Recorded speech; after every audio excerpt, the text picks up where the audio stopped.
Thank you for listening to the Luminous Recovery Yoga Podcast, hosted by Kari. The views and opinions expressed here are strictly those of the person who gave them. Take what you like and leave the rest. These views and opinions do not represent any specific 12-step program, only my experience, strength, and hope in recovering from the dis-ease of addiction and codependency. If you'd like to learn more, please visit my website at www.luminousrecoveryyoga.com. Hello, my friend. Thank you so much for joining me for this week's episode of the Luminous Recovery Yoga Podcast. My name is Kari, if we have not met yet. I'm so happy to be here with you and to share this space with you. This space is a place for me to share my experience, strength, and hope in recovery, and also how that intersects with my yoga practice. I find that yoga and recovery really blend very well together. One works a lot on my heart and my mind, and the other really helps my body so that I can embody a lot of these tools that I learn through going to meetings, through speaking with friends, reading books and literature. And so really, however you approach recovery, I think that recovery is an opportunity to call our spirit back home. I find in my life that I've left my spirit in all of these different places, whether it's unresolved relationships or situations that never quite settled, or, things that even happened in childhood. And so the process of recovery is me recovering myself. Recovery means to make whole again. And so when I recover, I'm calling those different parts of myself back home so that I could feel whole and complete in and of myself. So I hope that you hear something today that helps you. And if you're curious about more resources, please always feel free to reach out. You can email me. You can leave a comment in this podcast, anything that works for you to get a hold of me. I always pay attention to those things. Another resource that I offer every week is Yoga of 12-Step Recovery. It's half meeting, half yoga practice. And the way it generally works is I bring a topic to the class, and I share on that topic. I share my experience, strength, and hope. And then I open it up for everybody else to share their thoughts, feelings, and whatever's coming up for them around that topic or whatever is on your heart or mind that week. And then we take it to the mat.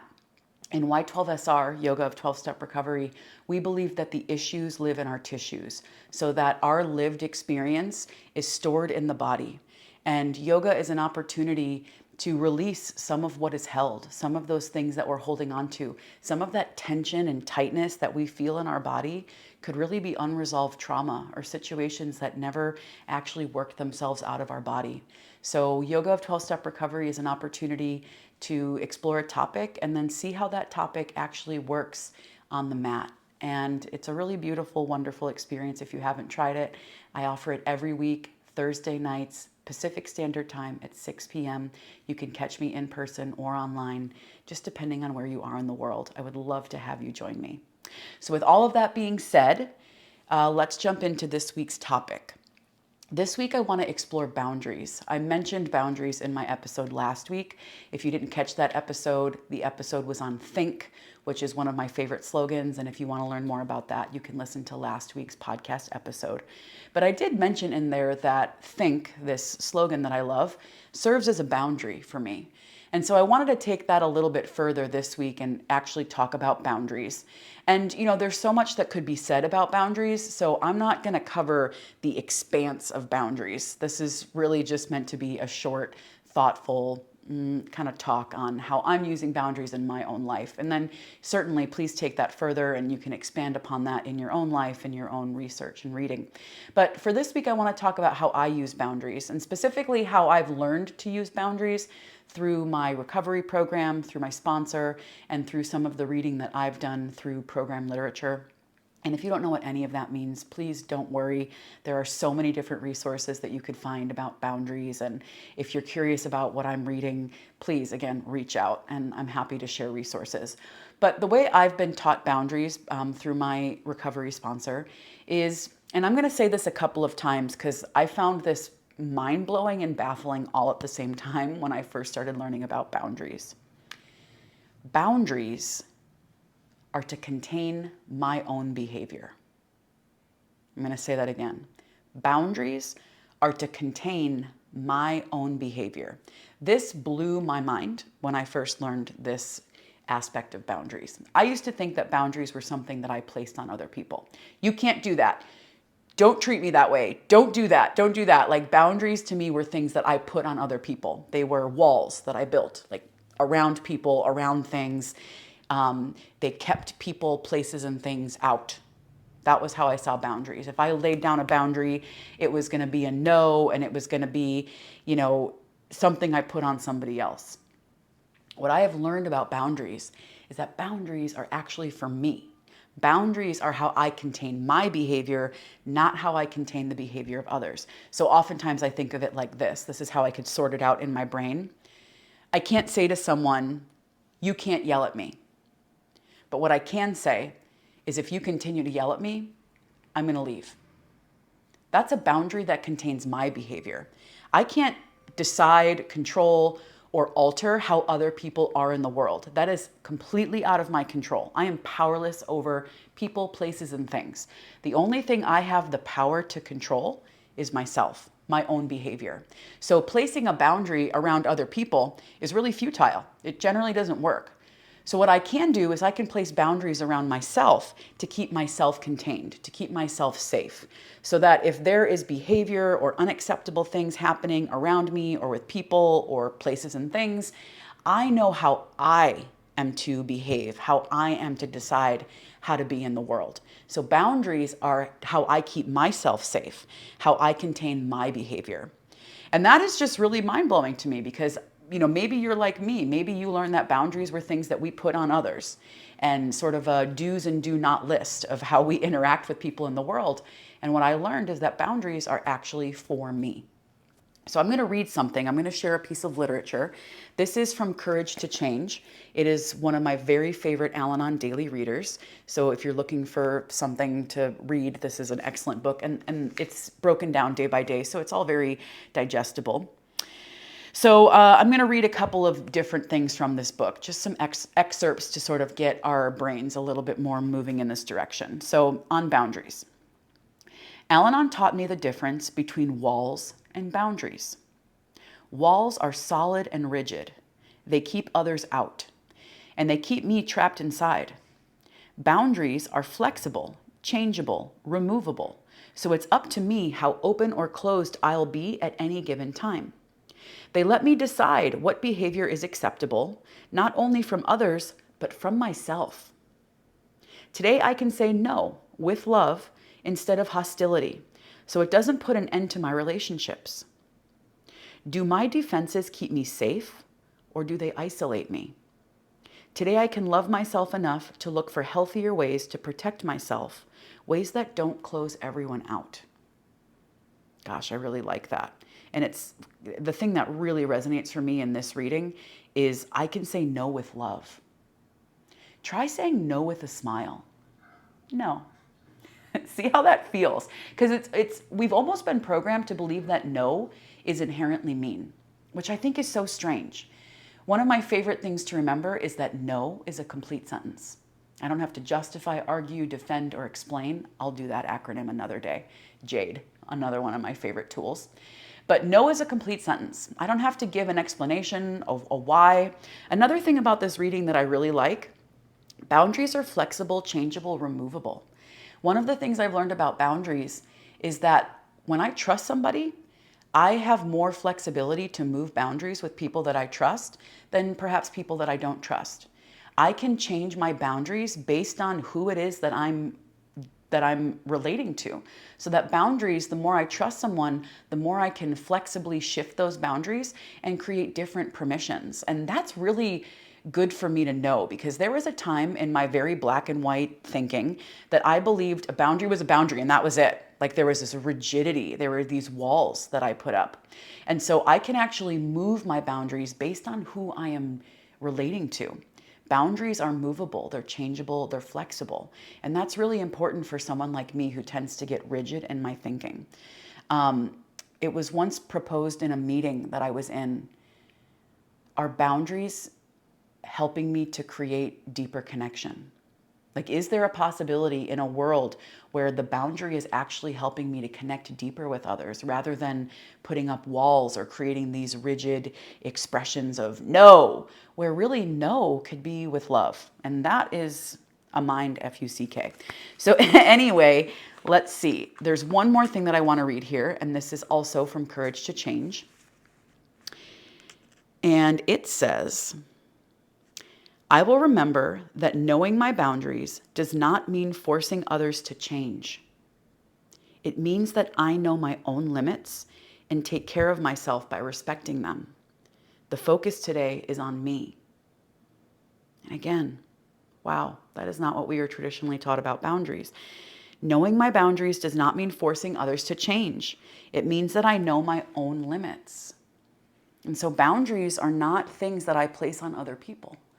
Boundaries are limits for me. It's so that I know how to conduct myself in the world, so that I know where I start and others stop. Things that we can consider boundaries.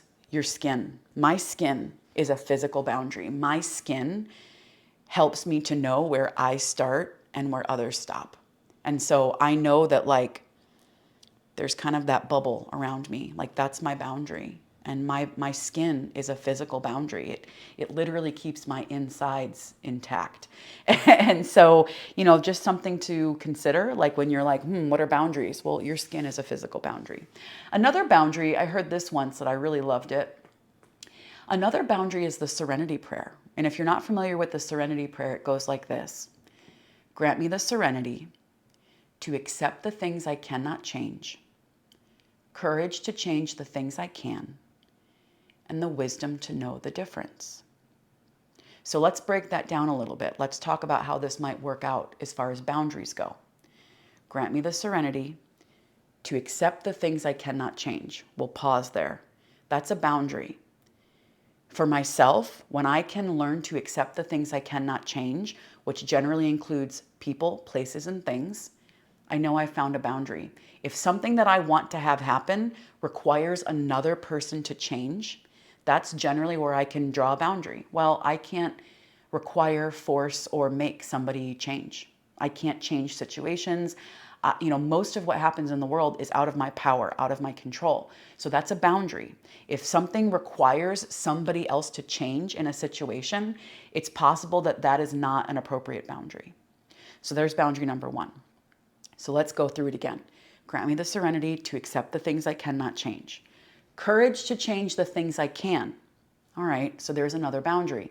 Courage to change the things I can. What about this situation can I not control? What are the people, places, and things that are outside of what I can control? But how can I maintain the courage to change the things that I can? And really the thing that I can change is me.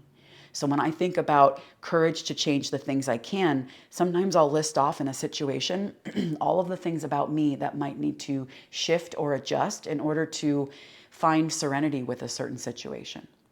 So there's another boundary. Courage to change the things I can. That's the boundary. I can change me. I cannot change other people. So let's say it all one more time. Grant me the serenity to accept the things I cannot change. Boundary. Courage to change the things I can. Second boundary. And the wisdom to know the difference. There's a boundary in there too. I think of wisdom to know the difference as discernment, as the ability to look at a situation and sort of suss out what is mine and what is not mine, what I can change and what I cannot change. And so wisdom to know the difference is to me the power of discernment, being able to discern what is a boundary, what is mine, and what is not a boundary, what is other people. What can I not change about this situation that I need to find either self-acceptance or have the courage to change what I can? And that helps me with my serenity. Whew, does that ever keep me contained? It is about containing my own behavior. If I don't contain my behavior, it's like they say in the big book, self-will run riot. It is just my self-will running amok. It's me forcing myself into people, places, and things, maybe putting myself in situations that are harmful for me. Like if it's a boundary to not call or contact an ex, right? Whether that's an ex-friend, an ex-partner, or, an ex-boss, whatever it is. Like if there's a boundary there, chances are it's to contain your behavior. It's not about them. It's never about them. And that is so hard. I will tell you, I can say that and I can say it like I mean it, but that is something I still struggle with every day. It is never about other people. It is only ever about me. So boundaries help me to stay in my own lane. Literally, that's another boundary. When you think about the line down the highway or down the road, that's a boundary. That literally helps you and me to stay in our own lane. And that's a boundary. This is where your car starts and where the other car stops. This is how to keep us safe. There's a boundary there. So, look in the world and see all of the physical boundaries that help to contain the behavior, that help to contain us. And so when you start to see physical boundaries, like, the front door of your home, that's a boundary, right? Like that is the boundary between your living space and the outside world. So, I think about like if that's the metaphor, then a screen door can kind of be that flexible, movable, changeable boundary where it's like, oh, I can feel the breeze coming in, I can see the outside, maybe I can hear more of the sounds from outside. But if I need a certain level of peace and solitude, I can close the door, right? So like there are just all of these different levels, these different areas of gray, and it is definitely part of my diseased thinking at times where I want things to be black and white. I want it either or. I want a clean cut answer. And life is just not that easy. Life is complex. Life is complicated. And actually, the more that I could accept the complication and complexity of life, the easier things get. Because then I can find that movable, reshapeable flexibility rather than the rigidity, which tends to harm me. So I hope that you heard something that helps. This is a deep issue. Boundaries are big. I know that boundaries are almost a buzzword. It's something that I feel like gets talked about a lot in popular culture and media these days, pop therapy. And so, yeah, where are you with boundaries? What do you know about boundaries? What do you think about boundaries? How does the idea that boundaries are to contain you and not other people, like perhaps as mind-blowing to you as it was to me? Just something to consider. What are boundaries? What does it mean to you? How is your physical skin your first boundary? So that's what I'm thinking about today. That's what resonates with me. And I hope that you heard something that resonates with you. And if not, take what you like and leave the rest. So we're going to move to the mat and we're going to do a short yoga practice. And the idea behind our practice is always to, one, move with the breath, and two, to explore the topic on the mat and see how the idea of boundaries might physically resonate to you in your practice so that you could practice boundaries. The mat is a really safe space to practice these principles in all of our affairs, right? We practice principles in our poses, we practice principles in our life, and therefore I really truly believe that what we practice on the mat could be as principled for our living as anything else. So how do boundaries apply to the mat? And with that being said, I'll see you on the mat, my friend. Hello, my friend. Thank you for joining me for practice. Today in our talk, we talked about boundaries. And so we're going to bring that onto the mat and see how that might work out in our yoga practice today. Our practice will be short, it will be simple, and the most important thing you can do for yourself is breathe. So with that being said, let's begin in child's pose. Open your knees, sink your booty back, and you can rest your forehead on the floor or a block. I'm going to rest my forehead on a block today. The first boundary that I want you to consider right now in this practice is your yoga mat. Your yoga mat is a boundary. It takes up space. It's a certain size. And if you don't have a yoga mat, consider that just the area around you is the boundary. And in fact, you can even take your fingers to the edges of your mat, open your hands a little bit wider, and just feel the edge of the mat. And just notice that physical boundary. And consider that when you practice yoga, you have this whole space to work with. This is all your space. So boundaries could actually make us feel more expansive because we know what area we have to work with. We know what our space is. And so we can work within that.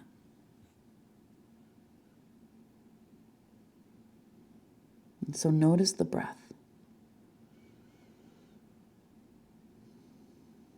Notice the way it feels moving in and out of your nose.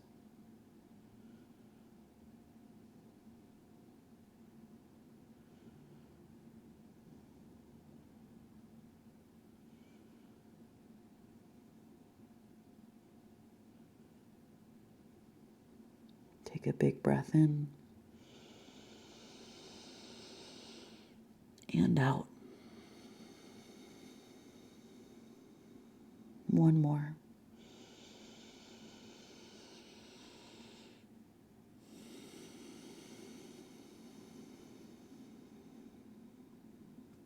Shift forward to a tabletop position.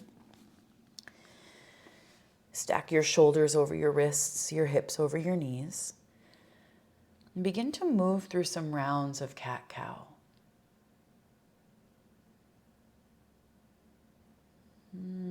Round your back, tuck your chin, and drop your belly, lift your chin.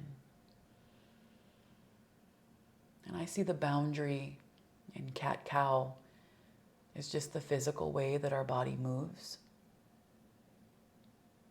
and what's possible in the pose in terms of our mobility, our fluidity, maybe where we feel tense or tight. Your body only moves so far and in so many directions, and there's a physical boundary there. I can only lift my chin and my chest so high.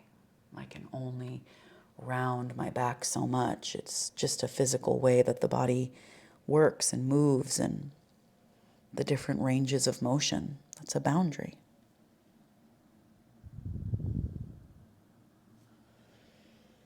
Allow your body to move creatively and in any way that you see fit, any way that feels intuitive.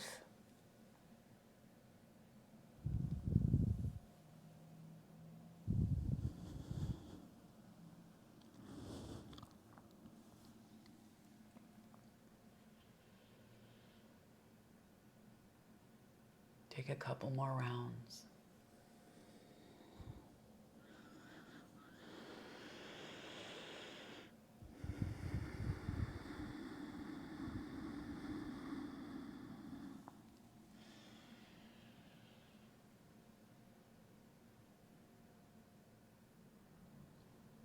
Come up to stand on your knees. Place your hands on your hips. Take a big breath in to lift your chest up. Camel pose. Press your hips forward. Open your chest up to the ceiling and look up. Squeeze your elbows in towards your spine. And notice the flow of breath.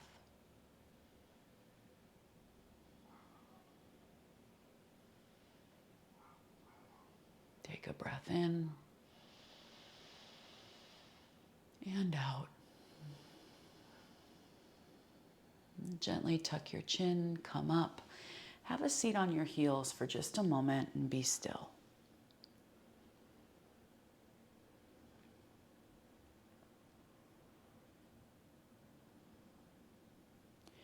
Come to lie down on your back. Press your heels and your feet into the floor. Bridge pose. Lift your hips up. If it's possible, interlace your hands underneath your body and walk your upper arm bones in. And if this is not possible, put your hands on the edges of your mat and grip the edges of your mat and just gently lift your hips up and squeeze your shoulders in. Notice the boundary of the pose, how high you can go up, What are your limitations? What keeps you safe?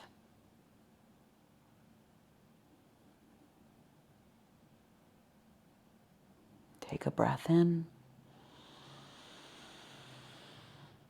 and out. And slowly let yourself down. Windshield wipe your knees from the left to the right.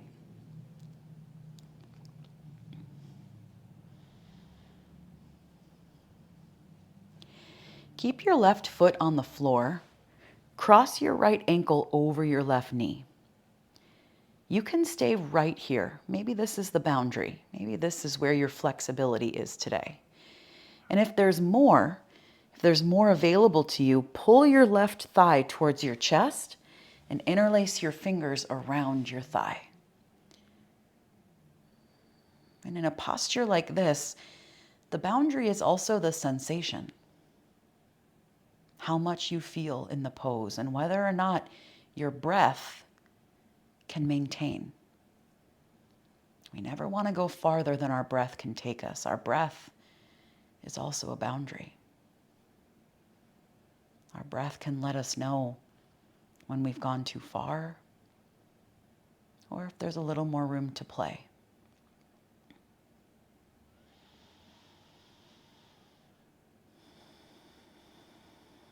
Breathe in and out.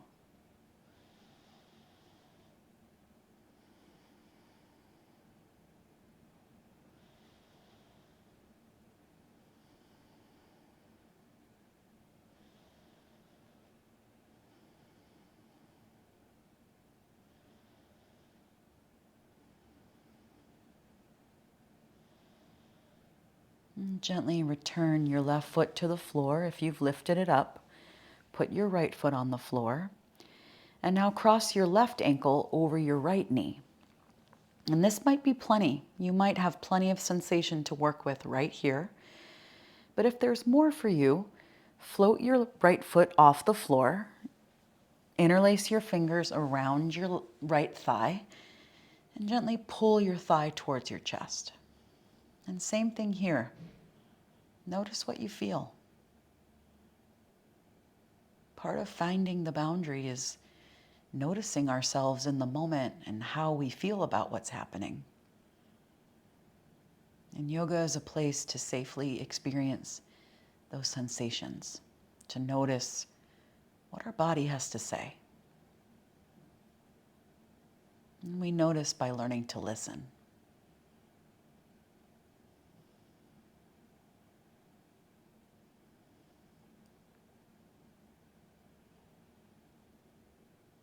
Keep the breath flowing in and out.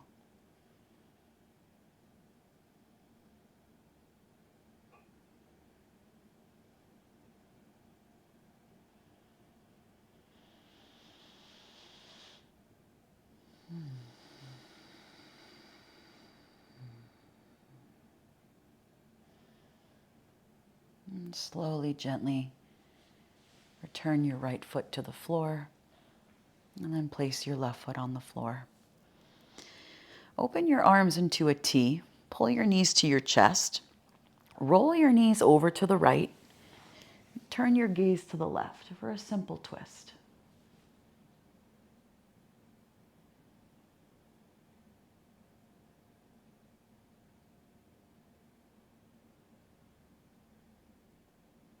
And then gently bring your knees back to the center. Roll your knees to the left and turn your gaze to the right.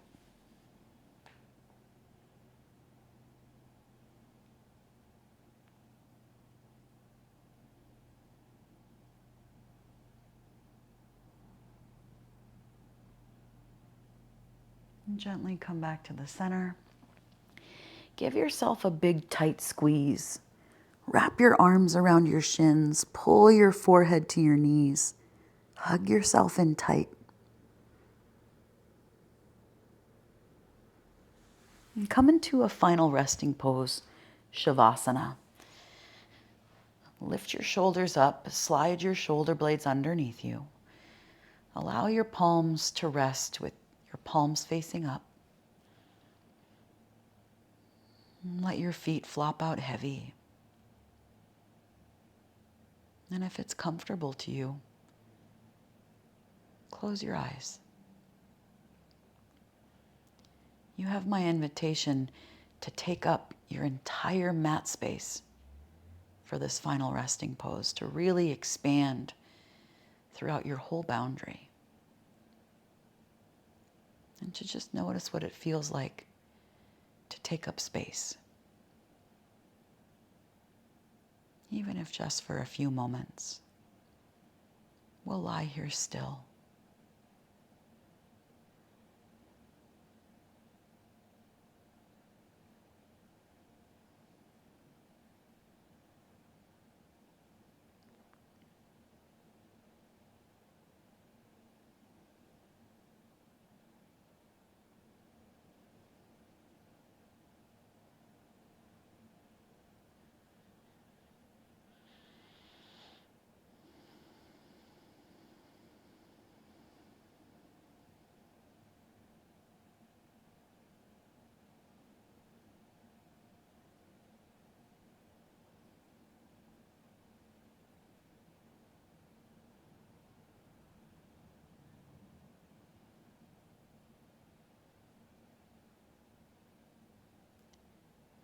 Take a long, full, deep breath in.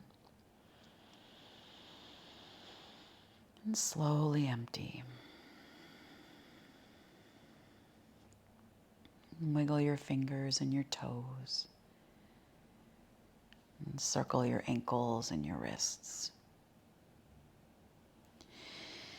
Take a big full body stretch from front to back. And pull your knees to your chest. And if it's comfortable to you, roll over to your favorite side.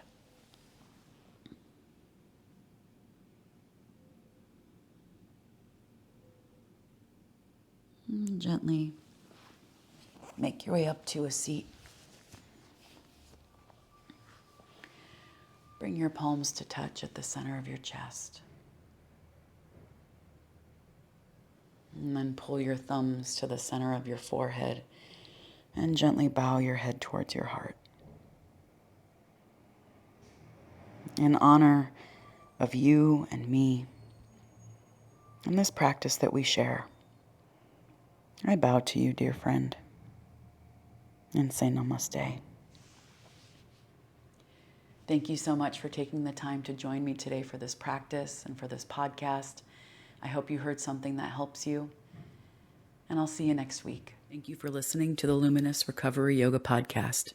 If you'd like to support the show, please consider joining my Patreon or leaving a comment and review if you're listening on Apple Podcasts or YouTube.